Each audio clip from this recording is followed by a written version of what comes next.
আসানসোল থেকে কিছু দূরে বাবা চন্দ্রচূড় ধাম,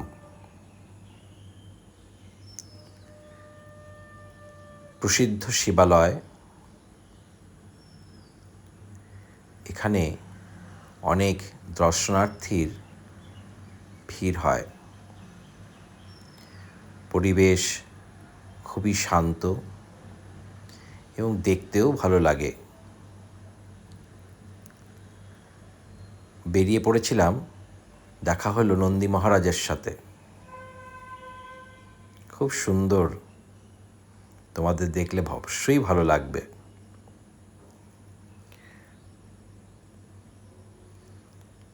তোমরা দেখতেই পাচ্ছ মন্দির পরিসর অনেক বৃহৎ এবং সেখানে মুখ্য দরজার ভিতর দিয়ে ঢুকলে দেখবে বাবার মন্দির, মন্দির পরিসরে বৃহৎ বৃক্ষ। এছাড়া মন্দির পরিসরে আরও অনেক দেবদেবীর মন্দিরও রয়েছে।